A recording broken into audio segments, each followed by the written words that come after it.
برادران اسلام، ذوالحج کا یہ بابرکت مہینہ ہے، اور جہاں اس مہینے کے اندر ہم عید الاضحیٰ مناتے ہیں اور حضرت سیدنا ابراہیم علیہ السلام اور ان کی فیملی کی بہت ساری وہ یادیں جن کو ہم اپنے دلوں ذہنوں کے اندر تازہ کرتے ہیں اور اللہ کی رضامندی خوشنودی کے حصول کے لیے جو ہمارے لیے زندگی گزارتے ہوئے ممد و معاون ثابت ہوتے ہیں، اسی طرح اسی ماہ مبارک میں ذوالحج کی 18 تاریخ کو دو اسلامی تاریخ کے اہم واقعات پیش آئے، اور چونکہ اگلا جمعہ آنے تک 18 سے آگے چلا جائے گا، آج ذوالحج کی 15 تاریخ ہے، اور 18 ذوالحج کو جو دو واقعات پیش آئے، ایک حضور علیہ السلام کی مبارک زندگی کا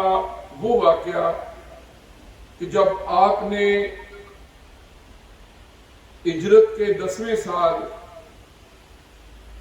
اپنی زندگی کا پہلا اور آخری حج اسلام ادا فرمایا، اور حج ادا کرنے کے بعد آپ واپس مدینہ طیبہ تشریف لے گئے۔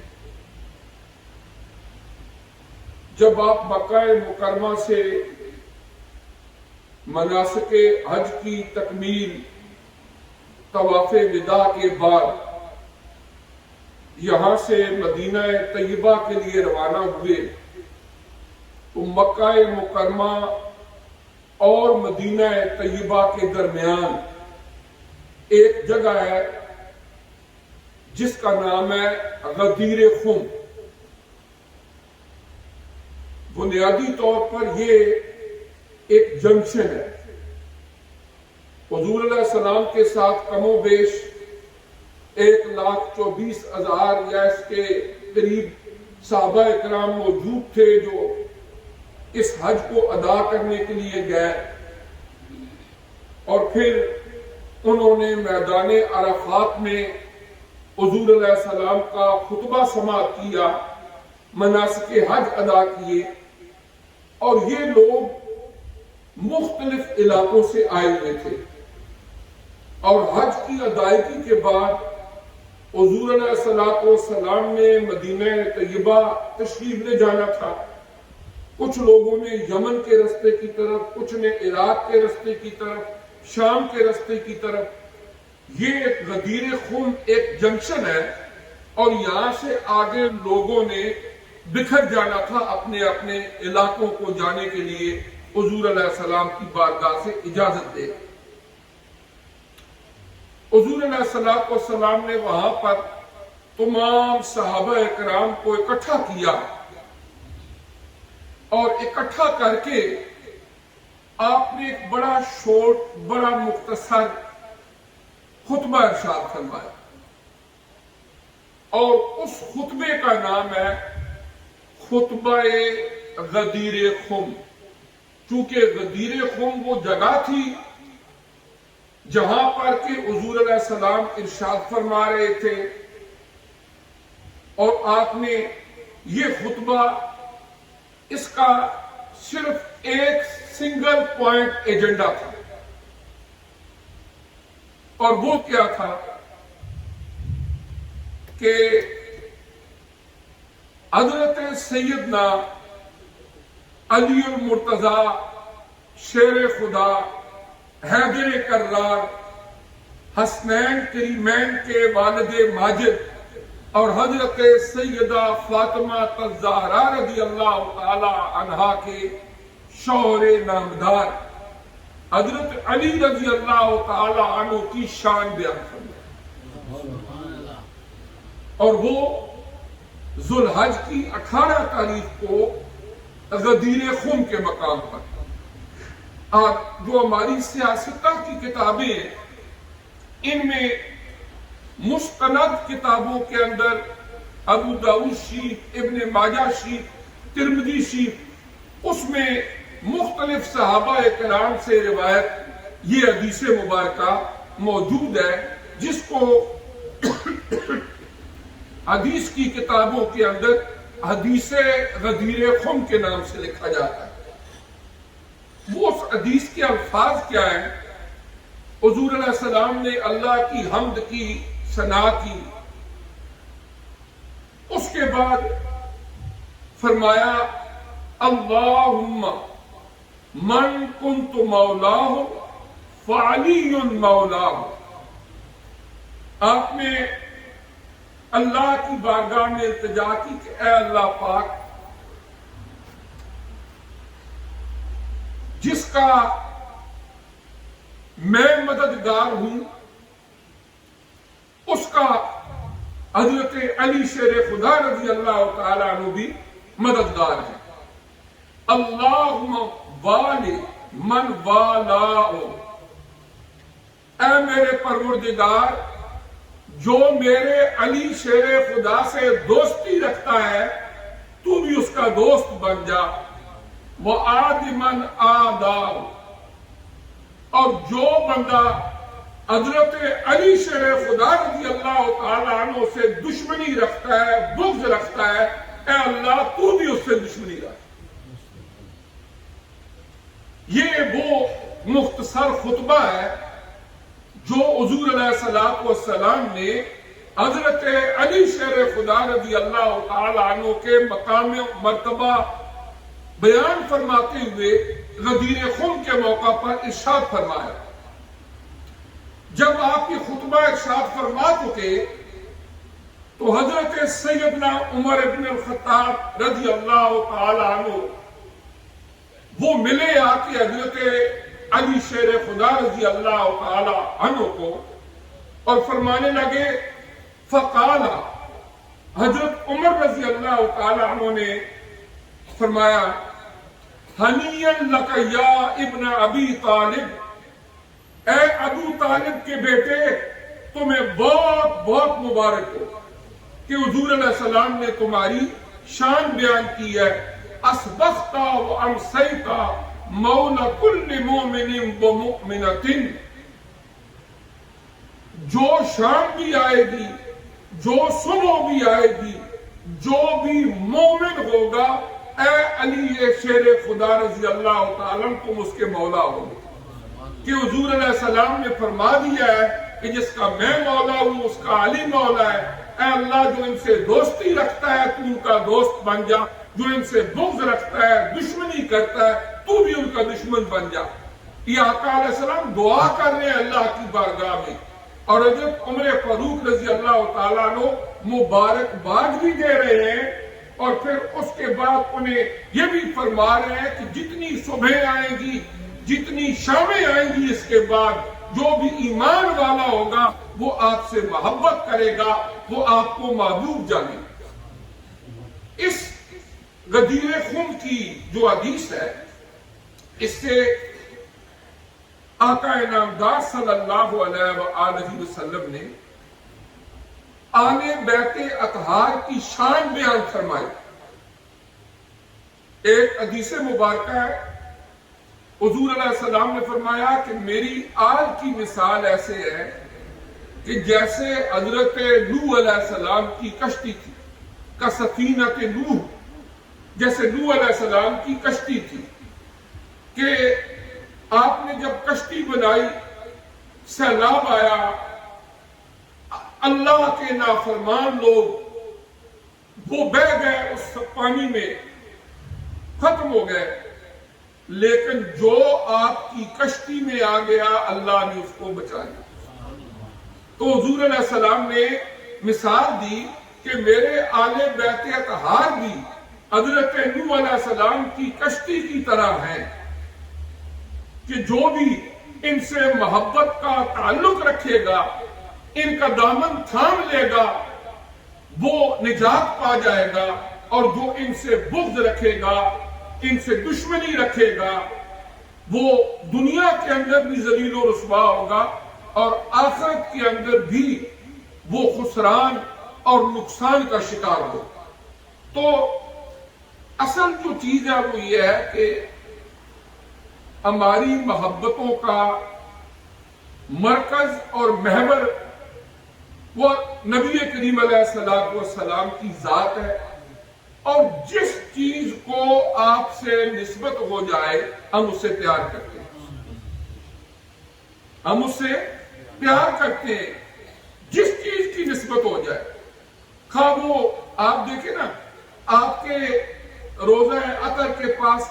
اگر کوئی کارپٹ کا ٹکڑا نماز کے لیے بچھایا گیا ہو، ہم آج عمرے کے لیے جائیں، کوئی بندہ ہمیں کہہ دے یہ چھوٹا سا ٹکڑا ہے، یہ ریاض الجنہ وہاں پر بچھا ہوا کارپٹ تھا، اس کا چھوٹا سا ٹکڑا ہے، ہم اس کو دنیا جہان کی نعمتوں سے اہمیت دیں گے، حالانکہ کارپٹ کی دکانیں گلی گلی کھلی ہیں اور لوگ کاٹ کاٹ کے بن میں پھینکتے ہیں۔ لیکن وہ بات کارپٹ کے ٹکڑے کی نہیں، بات محمد الرسول اللہ سے نسبت کی ہے۔ صحابہ کرام کا احترام ہم اس لیے کرتے ہیں، عزت اس لیے کرتے ہیں، عقیدت اس لیے رکھتے ہیں کہ انہوں نے آقا علیہ السلام پر اپنی جان، مال، عزت، آبرو ہر چیز فدا کر دی، اور جنہوں نے نبی کریم علیہ السلام سے پیمانے وفا باندھا اور تا دم آخری اس پر قائم دائم رہے، وہ صحابہ کرام ہو، وہ آل بیت اطہار کی ذوات قدسیہ ہو، ان سے محبت کا تعلق ہم اپنے ایمان کا حصہ سمجھتے ہیں۔ اور پھر وقت کے ساتھ ساتھ جو بھی خرابیاں آئیں، الحمدللہ جو معتدل نظریہ رہا ہمیشہ سے وہ اہل سنت والجماعت کا ہے کہ کچھ نواسب ایسے لوگ کہ جو صحابہ کرام سے بہت محبت کا اظہار کرتے ہیں، لیکن اس کے ساتھ ساتھ آل بیت اطہار کا بغض اپنے دلوں میں رکھتے ہیں، ہم اس کو بھی مذمت بھی کرتے ہیں، اس سے دور بھی ہٹتے ہیں، اور دوسری طرف اگر آل بیت اطہار کی محبت کا نام لے کر بغض صحابہ دلوں میں رکھا جائے تو یہ بھی گمراہی کا رستہ ہے۔ ان دونوں انتہا پسندیوں سے جو ایکسٹریمسٹ ہیں، ان سے ہٹ کے ہم صحابہ کرام رضوان اللہ تعالی علیہ مجمعین کا جو مقام اللہ نے دیا، رضی اللہ عنہم ورضوا عنہ، اللہ ان سے راضی ہو گیا، وہ اللہ سے راضی ہو گیا۔ جب اللہ کا قرآن فرما رہا ہے ان کے نام لے لے کے کہ یہ مہاجرین، یہ انصار، یہ نبی کریم علیہ السلام کے وفادار جانثار، تو جب اللہ کا قرآن ان کی عظمتیں بیان کر رہا ہے، حضور علیہ السلام اپنے ان ساتھیوں کے فضائل بیان فرما رہے ہیں۔ فضائل الصحابہ ہماری حدیث کی کتابوں کے باقاعدہ چیپٹرز ہیں،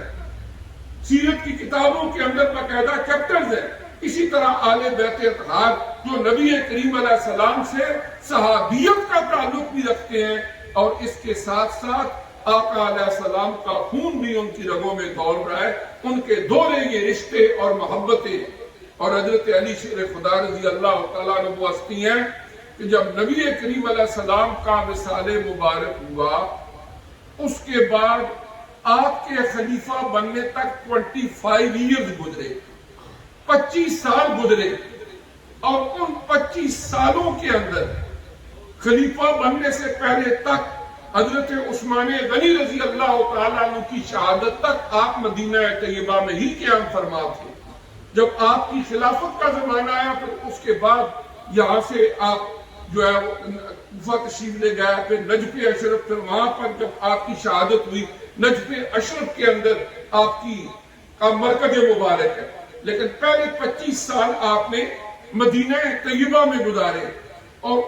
ان 25 سالوں کے اندر کوئی ایک روایت نہیں ملتی کہ آپ نے کوئی علیحدہ جا کے نماز پڑھی ہو،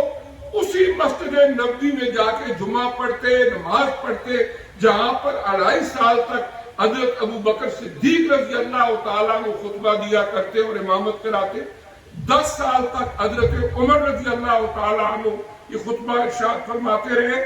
امامت فرماتے رہے مسجد نبوی شریف کی، اور 12.5 سال حضرت عثمان غنی رضی اللہ تعالیٰ عنہ مسجد نبوی کے منبر پہ خطبہ بھی دیتے رہے اور نماز بھی پڑھاتے رہے۔ اور ہر مکتبہ فکر کی کتابوں میں یہ بات موجود ہے کہ جب حضرت عثمان غنی رضی اللہ تعالی عنہ جو حضور علیہ السلام کے ایسے داماد ہیں کہ جو حیثیت تاریخ نبوت کے اندر کسی نبی کے امتی کو نہیں ملی، کوئی مثال نہیں ملتی کہ کسی ایک نبی کی دو بیٹیاں یکے بعد دیگرے کسی ایک امتی کے نکاح میں آئی ہوں، وہ صرف حضرت عثمان غنی رضی اللہ تعالیٰ عنہ ہے۔ اسی لیے ان کو کہا جاتا ہے ذو النورین، دو نوروں والے۔ پیارے آقا علیہ السلام کی دو بیٹیاں جو ہے وہ ان کے نکاح میں آئیں۔ تو جب حضرت عثمان غنی رضی اللہ تعالیٰ عنہ کی شہادت وہ بھی 18 ذوالحج کو ہے، وہ بھی 18 ذوالحج کو ہے، اور حضرت امام حسن اور حضرت امام حسین رضی اللہ تعالیٰ عنہما اس وقت حضرت عثمان غنی رضی اللہ تعالیٰ عنہ کی حفاظت کے جو دستے قائم تھے وہاں پر موجود تھے اور ان کی حفاظت کر رہے تھے۔ اس لیے یہ ہے کہ آل بیت اطہار اور صحابہ کرام آپس میں محبت کا، الفت کا تعلق رکھنے والے لوگ تھے، اور قرآن پاک کی بہت ساری آیات اس پر گواہ ہیں۔ ایک عام مومن کے لیے حکم ہے کہ انما المؤمنون اخوہ، یہ مومن آپس میں بھائی بھائی ہیں، اور جن لوگوں کی تربیت آقا علیہ السلام نے سامنے بٹھا کے کی، یقینی طور پر وہ آپس میں محبت و الفت کا تعلق رکھنے والے لوگ تھے۔ اور حضرت سیدنا عثمان غنی رضی اللہ تعالیٰ عنہ 18 ذوالحج کو آپ بھی شہید ہوئے۔ دوسرا واقعہ یہ، ایک غدیر خم کا واقعہ وہ عرض کیا، اور حضرت عثمان غنی رضی اللہ تعالیٰ عنہ اللہ کریم نے ان کو کئی اوصاف عطا کیے۔ حضور علیہ السلام کے جلیل القدر صحابی، مکہ مکرمہ میں ابتدائی طور پر جو مسلمان ہوئے لوگ، ان میں سے ایک نام حضرت عثمان غنی رضی اللہ تعالیٰ عنہ کا ہے۔ مالی لحاظ سے آپ تاجر تھے، اللہ نے بہت مال و دولت عطا فرمایا۔ جب ایمان لائے تو آپ کے گھر والوں نے، خاندان نے آپ پر بہت ظلم کیے، زیادتیاں کی کہ چھوڑ دو یہ رستہ، لیکن ہر مصیبت، ہر اذیت برداشت کی، لیکن پیچھے نہیں ہٹے، اور نبی کریم علیہ السلام سے جو پیمان وفا باندھا اس کے پر قائم دائم رہے۔ اور پھر اس کے بعد جب بھی کوئی مشکل وقت آیا دین اسلام پر، حضرت عثمان غنی رضی اللہ تعالیٰ عنہ نے اپنی تجوریوں کے منہ کھول دی۔ اللہ کریم دنیا کے اندر بے شمار لوگوں کی آزمائش کرتا ہے دولت دے کے، لیکن کامیاب بہت کم لوگ ہوتے ہیں۔ دولت کا آ جانا کمال نہیں ہے، یہ تو قارون کے پاس بھی بہت تھی، فرعون کے پاس بھی بہت تھی، ابو جہل کے پاس بھی بہت تھی، نمرود کے پاس بھی خزانوں کے انبار تھے۔ دولت کا ہونا اکثر نہ کوئی اللہ کی نعمت ہے اور نہ ہی یہ کوئی اللہ کا انعام ہے، اس لیے کہ اگر یہ اللہ کا انعام ہوتا تو اللہ اپنے نبیوں کو اور اپنے دشمنوں کو اس سے کبھی نہ نوازتا۔ یہ آزمائش ہے، معاملہ اس سے آگے شروع ہوتا ہے کہ جب دولت آ گئی اس کا نتیجہ کیا نکلا، کیا شخصی تکبر، رعونت، اور اس کے دل میں بڑائی آ گئی کہ میری گاڑی بڑی، میرا گھر بڑا، یہ بندہ تو بیچارہ غریب ہے، اس کو اپنے سے کم تر سمجھا، ہیومیلیٹ کیا۔ یہ ساری خصلتیں وہ ہیں جو دولت کے بیڈ ری ایکشنز ہیں، اور جو دنیا کے اندر بھی بندے کو ذلیل کرتے ہیں اور آخرت کے اندر بھی رسوائی ہوتی ہے۔ اور ایک وہ ہے کہ جنہیں اللہ نے دولت دی، لیکن جب اللہ کے دین کو ضرورت پڑی، حضرت عثمان غنی رضی اللہ تعالی عنہ نے جو کچھ ان سے بن پڑا انہوں نے لا کے حاضر کر دیا۔ مسجد نبوی شریف کی زمین کا ایک حصہ انہوں نے خریدا اور توسیع کی۔ غزوہ تبوک کے موقع پر 200 اونٹ ماہ سال و سامان وہ لا کے حاضر کر دیے، اور حضور علیہ السلام نے جب دیکھا آپ نے ہاتھ اٹھائے، دعا فرمائی کہ اے اللہ پاک آج کے بعد میرے عثمان کا کوئی عمل اس کو نقصان نہ دے۔ اور علماء نے اس حدیث کی تشریح کی ہے کہ اللہ تعالیٰ نے ان کا اتنا تزکیہ فرما دیا تھا کہ اس کے بعد ان سے کوئی ایسا عمل سرزد ہی نہیں ہونا تھا کہ جو ان کے لیے تکلیف کا باعث بنے۔ تو اس طرح یہ ہے کہ ایک ان کی سخاوت اور دوسرا ان کا شرم و حیا۔ حضور علیہ السلام نے فرمایا کہ عثمان سے آسمانوں کے فرشتے بھی حیا کرتے۔ ایک حدیث مبارکہ ہے کہ اذا فاتک الحیاء فافعل ما شئت۔ حیا اور شرم، پردہ، یہ ہمارے دین کا ایک بنیادی حصہ ہے، اور آج کا جو دور ہمارا ارد گرد جو کچھ ہم دیکھتے ہیں گزر رہا ہے، اس حوالے سے انتہائی بڑا امتحان اور آزمائش ہے ہم سب کے لیے۔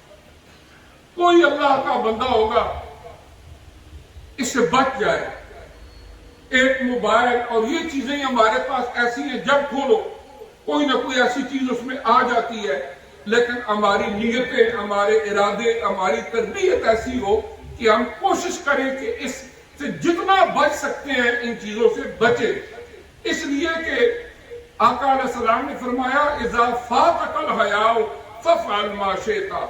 کہ جب تم سے حیا فوت ہو جائے پھر جو مرضی کرو۔ آپ دیکھیں نا، قرآن پڑھے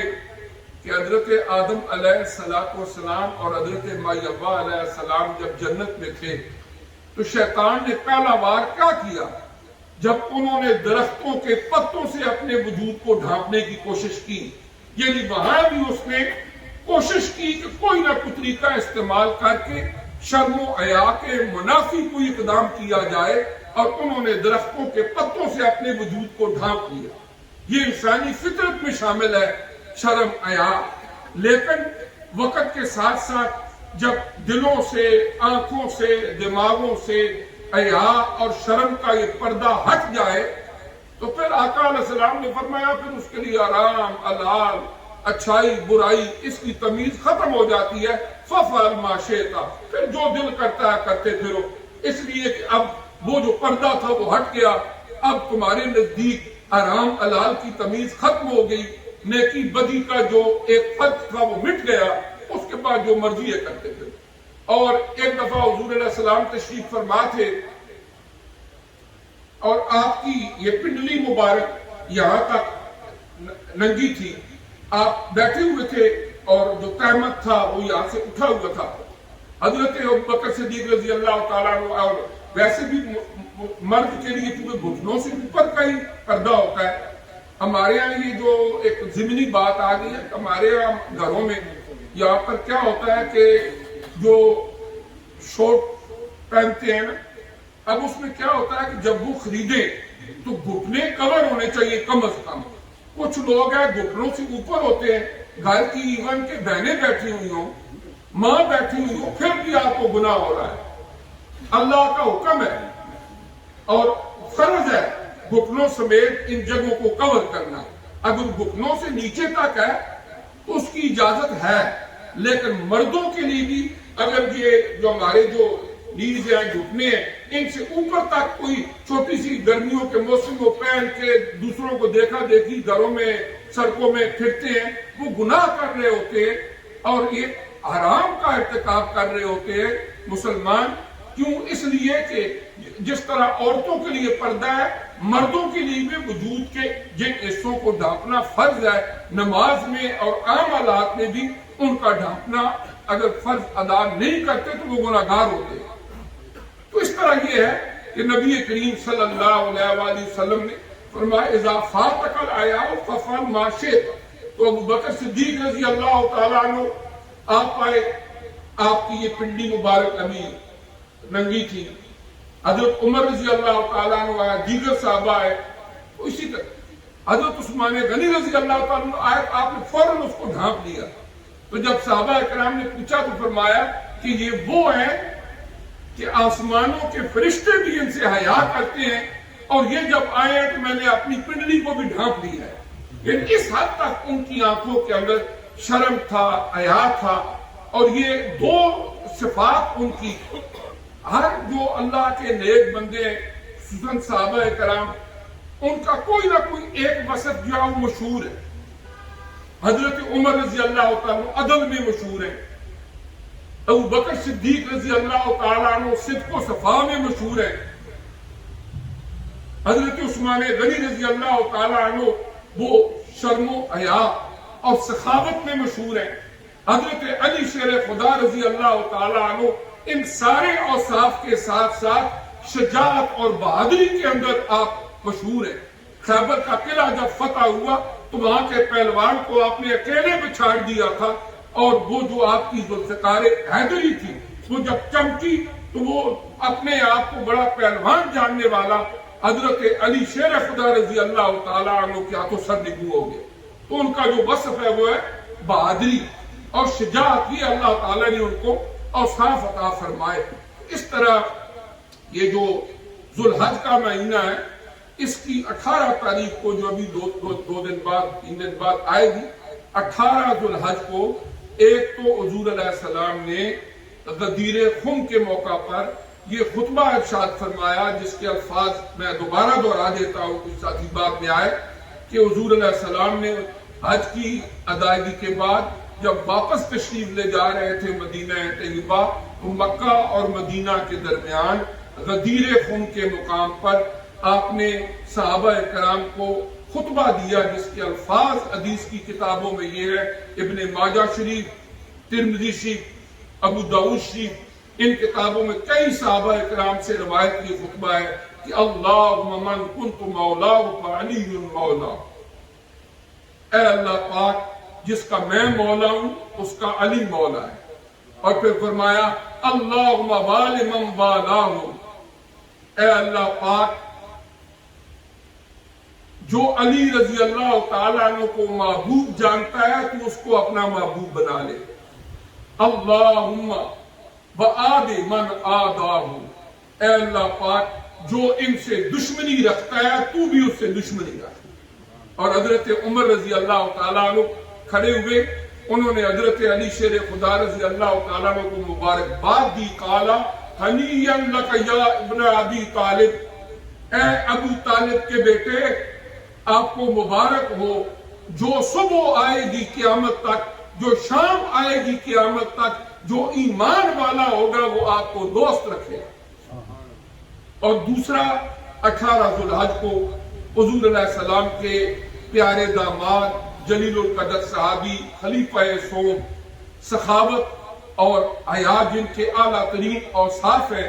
حضرت عثمان غنی رضی اللہ تعالیٰ عنہ، آپ کو 40 دن کا بھوکا پیاسا مدینہ طیبہ میں شہید کر دیا گیا تھا، اور 18 ذوالحج کو آپ کی شہادت کا بھی دن ہے۔ اللہ کریم ان کے درجات بلند فرمائے اور ہمیں اپنے نیک برگزیدہ بندوں کے نقش قدم پر چلنے کی